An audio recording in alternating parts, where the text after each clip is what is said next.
अब एक बात सावधानी से सुनिएगा, शायद शिव महापुराण के माध्यम से अभी तक ये बात सामने नहीं आई, पर शिव पंचायत कथा में आ रही है, तो सावधानी से सुनना। एक प्रश्न हमारे भीतर खड़ा होता है, जब हम सूर्य नारायण भगवान को अर्घ देते हैं, जल चढ़ाते हैं, तो वो जल पृथ्वी पर जब गिरता है तो उसके छींटे हमारे शरीर पर लगते हैं। क्या वो ठीक है? क्या वो श्रेष्ठ है? तो शिव महापुराण की कथा कहती है, जब हम सूर्य को अर्घ देते हैं, सूर्य को जल चढ़ाते हैं, वो पानी जब पृथ्वी पर गिरता है, उसके छींटे हमारे शरीर पर लगते हैं, तो वो श्रेष्ठता का भाव निर्मित करते हैं। वो गलत नहीं हो सकता। कारण अब वो भी समझ लीजिए। अब सूर्य नारायण भगवान को आप जल चढ़ा रहे हो तो छींटे नहीं लगे, उसके लिए क्या स्टूल पे चढ़ के चढ़ाओगे कि कुर्सी पे चढ़ के चढ़ाओगे? अरे बोलो तो सही। अब कई लोगों के दिमाग में यह बात भरा गई कि हम भगवान को जल चढ़ाते हैं, वो हमारे शरीर में छींटे लगते हैं, जमीन पे से पानी गिरता है, वो हमारे शरीर को छींटे लगते हैं, भगवान को अच्छा नहीं लगता होगा। कौन ने कहा? पहले तो उसको पकड़ के ला। मेरे राम जी महाराज, मेरे भगवान कृष्ण,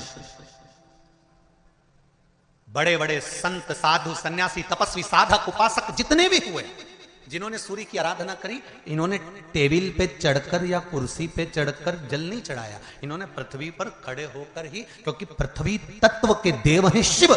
जब हम मृत्यु लोक पर खड़े होकर, पृथ्वी पर खड़े होकर भगवान शंकर भाग पृथ्वी तत्व को धारण कर कर जल को हाथ में लेकर जब समर्पित करते हैं, और जो जल नीचे गिरता है वो शरीर पर अगर लगता है तो हमको उसका आशीर्वाद ही प्राप्त होता है, दोष नहीं लगता। और लोगों ने इसको विपरीत कर दिया कि कौन ने विपरीत करा? कई लोगों ने इसको विपरीत कर दिया। कौन ने विपरीत करा? तो जो दूसरे धर्म के लोग होते हैं, जिनको हिंदू धर्म से नफरत होती है और जो हिंदू धर्म की पूजन, सेवा, अर्चना को समाप्त करना चाहते हैं, वो धीरे धीरे धीरे धीरे कहने लगे कि सूर्य को जल चढ़ाओगे तो शरीर में लगेगा, शरीर में लगेगा तो दोष लगेगा। इसको कह कहकर घर घर में सूर्य को जल चढ़ाना लोगों ने बंद कर दिया कि आप जल चढ़ाएंगे तो दोष लगेगा, शरीर पे छींटा लगेगा, शरीर को ऐसा लगेगा। ये दोष नहीं है। कितनी सुंदर बात है महाराज। सूर्य नारायण भगवान को जब जल चढ़ाया जाता है, हाथ सिर से 8 इंच की दूरी पर होना चाहिए। जम के बोलिए, सिर से कितना ऊंचा होना चाहिए? 8 इंच ऊपर अपना हाथ होना चाहिए मस्तक से सूर्य को जल चढ़ाते समय। और ना चांदी का, ना स्टील का, ना लोहे का, ना प्लास्टिक का, ना कांच का, ना सोने का कोई बर्तन, ना कांसे का, ना एल्युमिनियम का,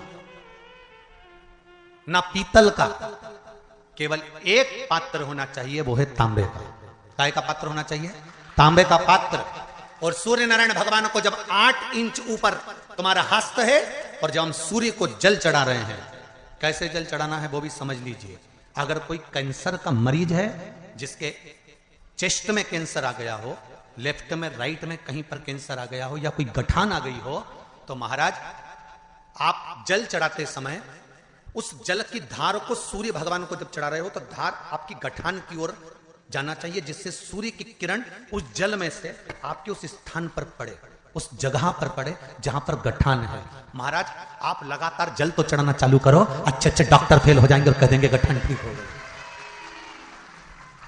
आपका लीवर और किडनी गड़बड़ कर रहा है, आप प्रतिदिन, आपका स्वास्थ्य गड़बड़ रहता है, आप प्रतिदिन ये ज्योतिष शास्त्र के अंतर्गत, रत्न शास्त्र के अंतर्गत, ये रत्न शास्त्र, ज्योतिष शास्त्र, रंग शास्त्र जो हमारे यहाँ है, रंगों के हिसाब से ये जितने रत्न होते हैं, माणिक हुआ, सोन, मोती हुआ, नीलम हुआ, मूंगा हुआ, पुखराज हुआ, ये क्यों कहते हैं ये पीला है, ये सफेद है, ये नीला है, ये लाल है, इसको शरीर में क्यों पहनाते हैं? उसका कारण होता है कि जब शरीर में पहनते हैं, सूर्य की किरण उसमें पड़ती है, हमारे शरीर पर वो कलर का इफेक्ट पड़ता है, उस कलर को शरीर पर लगता है, और शरीर पर लगता है तो हमारा शरीर धीरे धीरे, हमारी जो इंद्रियां हैं वो सही होने लगती हैं, काम सही होने लगता है। तो आप कहते हो ना, सब मैं कौन सा नक पहनूं, मैं कौन सा मोती पहनूं, मैं कौन सा पुखराज पहनूं, मैं कौन सा नीलम पहनूं, वो ज्योतिष शास्त्र के अंतर्गत, रत्न शास्त्र के अंतर्गत जितने रत्न हम पहनते हैं, ये केवल उस किरण के लिए ही तो पहनते हैं कि जो सूर्य की किरण मिले, उस किरण का प्रभाव हमारे शरीर पर पड़े। तो इन सबसे अच्छा है कि सुबह शंकर भगवान का नाम लो, तांबा का लोटा में जल भरो, 8 इंच ऊपर सिर से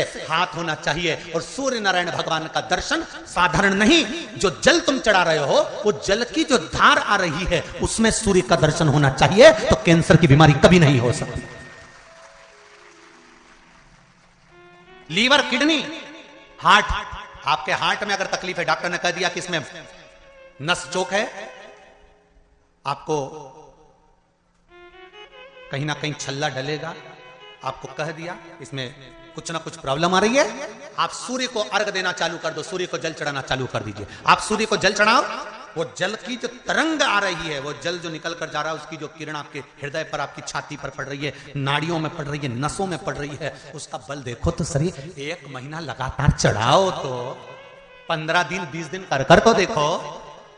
क्यों राम जी महाराज जल चढ़ाते थे, क्यों भगवान कृष्ण जल चढ़ाते थे सूर्य को, क्यों दशरथ जी महाराज जल चढ़ाते थे, क्यों कश्यप ऋषि जल चढ़ाते थे सूर्य को, सारे 33 कोटि देवता, सारे ऋषिवर, साधु संत सन्यासी तपस्वी साधक उपासक सब भगवान सूर्य को अर्घ दिया करते थे। क्यों देते थे, किस लिए?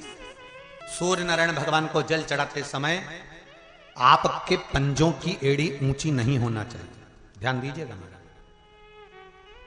आपका पंजा पांव का पूरा की पूरा जमा होना चाहिए भूमि पर। हाथ कितने इंच ऊपर? 8 इंच ऊपर होना चाहिए। जल जो गिरे, सूर्य की किरण, सूर्य का दर्शन उस जल की रोशनी में करना चाहिए। क्या होगा उससे? जिस बच्चे को आंख में चश्मा लगा हो, मोटे से मोटा चश्मा लगा हो, छूट नहीं रहा हो, तो थोड़े दिन उसको सूर्य का अर्घ चढ़वाना चालू कर दो और जल में से सूर्य का दर्शन कराना चालू कर दो। सूर्य का दर्शन जल में से 2 महीना 2.5 महीना बहुत है, आंख की रोशनी बढ़ जाएगी, चश्मा हट जाएगा। आप कर देखिए। अब एक प्रश्न और खड़ा होता है सूर्य को अर्घ देने का। गुरुजी, पंचदेव पंचायत में सूर्य नारायण भगवान शंकर की पंचायत में हैं। सूर्य नारायण को हम फ्लैट में रहते हैं, हम फ्लैट के अंदर रहते हैं, तो हम फ्लैट में रहते हैं, हमारे यहाँ अगर छज्जा नहीं है, हमारे यहाँ जगह नहीं है, तो हम सूर्य को अर्घ कैसे दें? तो महाराज खिड़की तो होगी, अगर घर में फ्लैट में पानी ढुलेगा और आप लोग नहीं समेट सकते तो एक बाल्टी रख लो, एक पात्र रख लो, पर सूर्य नारायण भगवान को अर्घ देकर रोशनी शरीर पर पड़ना चाहिए। जिंदगी में कभी कोई बड़ी बीमारी नहीं आ सकती। कितने लोग देते हैं सूर्य को अर्घ? जरा हाथ उठाओ। बहुत बढ़िया, बहुत जोरदार। पुरुष लोग भी देते हैं ना, चाहे बच्चे से बच्चा हो, बच्चों के हाथ में भी 1 लोटा पानी पकड़ा। घर में छोटे बच्चे हो ना, उनको तांबे का लोटा दो, पानी दो, जा बाहर खड़े हो, जा 1 लोटा पानी चढ़ा के आ। पहले दिन आप स्वयं बच्चे के साथ बाहर खड़ी हो, ओटले पर, घर के बाहर खड़ी हो, छत पे खड़ी हो या घर के बाहर खड़ी हो, और बच्चे से लो चढ़ाओ बेटा, देखो ऐसा हाथ 8 इंच ऊपर करिए, तांबे का लोटा लेकर पानी धीरे धीरे डोलना है। जैसे वो स्लो मोशन के सीन नहीं होते नाटक में, ये एकदम धीरे धीरे धीरे, बस नहीं तो मालूम पड़े छोरा छोरी एक साथ उंडेल के अंदर नहीं। जल चढ़ाते समय उस पानी में से सूर्य की किरण पड़ना चाहिए, सूर्य की किरण। एक बात और कहना चाहूंगा, अगर आप लोग स्वीकार करेंगे तो, अगर कहीं आपको लगता हो कि बच्चा पढ़ने में कमजोर है, विद्या में कमजोर है, रिजल्ट अच्छा नहीं आ रहा, पढ़ने में कमजोर है, वो पढ़े अपनी जगह पढ़े, वो कार्य करे अपनी जगह करे, मेहनत करे अपनी जगह करे। बच्चों को कह दो कि कुछ समय के लिए सूर्य को अर्घ देना चालू कर। सूर्य की किरण जहां पर ब्राह्मण या हिंदू धर्म का व्यक्ति मस्तक पर तिलक लगाता है, भुकुटियों के बीच में उस सूर्य की किरण इस भुकुटी के बीच पड़ना चाहिए, परंतु पानी कम से कम ना करते हुए स्लो मोशन में धीरे धीरे गिरना चाहिए, एकदम धीरे धीरे। तो यहां एक रेखा सूर्य की किरण से पड़ती है। सूर्य नारायण भगवान को स्टील के लोटे से या चांदी के लोटे से या पीतल के लोटे से या प्लास्टिक के लोटे से या कांच के बर्तन से जल चढ़ाने से आयु छिन्न होती है। क्या समाप्त होती है? आयु। और सूर्य नारायण भगवान को अगर तांबे के लोटे से जल दिया जाता है तो आयु की वृद्धि होती है, और दिन भर में अगर कोई काम अटकने वाला है तो वो काम का रास्ता खुल जाता है और शरीर की बीमारी समाप्त हो जाती है। शरीर की बीमारी समाप्त हो जाती है। एक नियम बना लो कि हमारे शरीर को, क्योंकि दिन भर हम दुकान पे बैठे रहते हैं, नौकरी में लगे रहते हैं, सर्विस में लगे रहते हैं, अगर मुंबई, पूना, चेन्नई, मद्रास आदि का अधिक बड़ी बड़ी सिटियों में लोग रहते हैं तो उनको ऑफिस जाना पड़ता है, सवेरे से जल्दी उठते हैं, काम करते हैं, दिन भर ऑफिस में लगे रहते हैं। व्यापार करने वाला व्यक्ति व्यापार करता रहता है, नौकरी करने वाला व्यक्ति नौकरी करता रहता है, धंधा करने वाला व्यक्ति धंधा करता रहता है, ठेला चलाने वाला, गाड़ी चलाने वाला गाड़ी चलाता रहता है। घर की माताओं को एक नियम चालू कर देना चाहिए। क्या नियम? क्योंकि जान है तो जहान है। बोलो सही है कि गलत है? शरीर में रोग आ गया, बीमारी आ गई, और तुमने 5 लाख रुपए महीना भी कमाया, मान लो, एक सरल भाषा में समझ लो, 5 लाख रुपए महीना तुम कमा रहे हो, 4 लाख रुपए महीना तुम कमा रहे हो, और शरीर में बीमारी आ गई। अब वो 5 लाख रुपए तुम्हारे कमाए हुए किसी काम के हैं क्या? हॉस्पिटल में जाओगे, दवाई में, गोली में, जांचों में, वो समाप्त होते चले जाएगा। तुमने कमाया किसके लिए था? अपने बच्चों के लिए। मेहनत किसके लिए करी? अपने बच्चों के लिए। परिश्रम किसके लिए करा? आगे बढ़ने के लिए। और मालूम पड़ा कि तुम बीमार पड़ गए, जितना तुमने कमा कर जोड़ा था वो सब तुम्हारी बीमारी में लग गया। तो ऐसा कमाना कोई फायदे का है क्या? कमाओ, दिल से कमाओ, जितनी तुम्हारी कैपेसिटी है उससे दुगना कमाओ, पर उसके साथ एक काम चालू करो कि तुम अंतिम क्षण तक, जब मौत तुम्हारे दरवाजे पर आए, तुम्हारी उम्र जब पूरी हो, तब तक भी तुम बीमार नहीं पड़ो। उसके लिए एक काम चालू कर दो, हमें तांबे के लोटे में पानी भरना है, सिर से 8 इंच ऊपर रखना है, सूर्य को अर्घ देना है, और जो पानी नीचे गिरेगा उस पानी में से सूर्य का दर्शन करना है। वो पानी जब हमारे शरीर के इस हृदय रेखा के सम्मुख से, इस कपाल रेखा के बीच में से, मध्य से उस पानी की धार जब सूर्य की किरण देगा, तो हमारे शरीर में कोई बड़ी बीमारी, ना कैंसर, ना लीवर, ना किडनी, कोई अटैक पटैक आ ही नहीं सकती।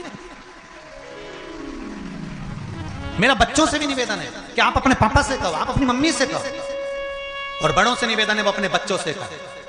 बुजुर्ग माताओं से निवेदन है, अगर आप अपने बच्चों को सुखी देखना चाहती हो, बीमारी में पैसा नहीं लगाना चाहती, आप अपने बच्चों को अंत समय अपनी आंखों से उसको तड़पता हुआ नहीं मरना देखना चाहती, तो सूर्य को अर्घ देना चालू कर दो। क्योंकि सूर्य की किरण जल के साथ जब इस शरीर पर पड़ती है तो शरीर में कोई बीमारी टिक ही नहीं सकती। ये श्रीमद् शिव महापुराण की कथा कह रही है।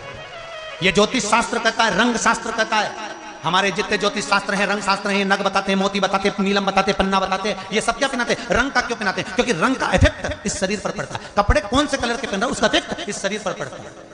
उसी तरह 8 इंच ऊपर मस्तिष्क से तुम्हारा हाथ होना चाहिए, तांबे के कलश में जल होना चाहिए, और सूर्य को देखकर उस जल की धार में सूर्य को जल दीजिए। जिंदगी में बीमारी तुमको नहीं घेर सकती, और बीमार हो भी गए हो तो 15-20 दिन करके देखने में कुछ नहीं जाता। बात में मत करना, सियोर वाला हमारा झूठ बोल रहा होगा, उसमें क्या दिक्कत कह रहे हैं? क्यों बोल रहे हैं इतने? उसका एक कारण है, आज के समय में लोग 80 साल और 90 साल के होकर नहीं जा रहे भाई।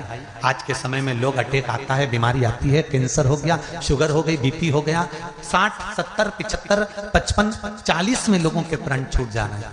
अगर ये पूरी पृथ्वी युवानों से जवानों से अगर विहीन हो जाएगी तो किस काम की? तुम्हारा कमाया गया धन किस काम का होगा? कौन कौन ले रहा है नियम? आज से नियम बना लो, एक तांबे का लोटा जल सूर्य नारायण को अर्घ देना है हमको प्रतिदिन। घर का चाहे छोटा हो चाहे बड़ा हो, जिस बच्चे को रोज बुखार आता हो, निमोनिया हो रहा हो, जिसका लीवर किडनी डैमेज हो गया हो, वो नियम बना लो, 15 दिन के अंदर, 20 दिन के अंदर डायलिसिस में अंतर आ जाएगा तुम्हारे। तुम कर तो देखो, ये प्रभाव करे। बनाओ नियम। जिस नारी को रजोधर्म से जुड़ी हुई या गर्भाशय से जुड़ी हुई कोई बीमारी हो गई हो, वो नारी भी सूर्य को जब अर्घ दे तो उस जल को बिल्कुल स्लो एकदम धीरे धीरे गिराए, एकदम धीमा धीमा, जल्दी जल्दी पानी उंडेल के मत आना। सूर्य देवता को अर्घ देना। हो सकता है तुम लोग इसलिए भी नहीं दो कि लोग हंसेंगे, शर्म करेंगे।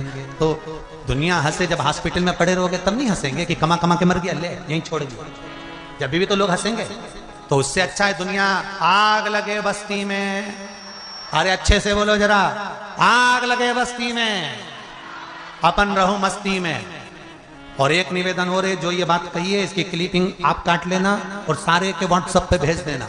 1 लोटा तांबे का जल सूर्य नारायण को देना है इस शरीर के लिए, क्योंकि हमने परिवार के लिए बहुत करा, अब अपने लिए करना है। कोई पैसा लग रहा है? अरे बोलते जाओ। सियोर वाले महाराज ने तुमसे धन मांगा? नहीं। पैसा मांगा? नहीं। इसमें तुम्हारे अगर प्राण बचेंगे तो सियोर वाले महाराज का कोई भला होगा? नहीं। भला किसका होगा? तुम्हारी पत्नी का सौभाग्य अमर होगा, तुम्हारे बच्चों का पिता उनके सामने होगा, और माँ उसके सामने होगी। तुम्हारे लिए करना, या हमारे को कुछ नहीं चाहिए, तुम तो तुम्हारे लिए करो।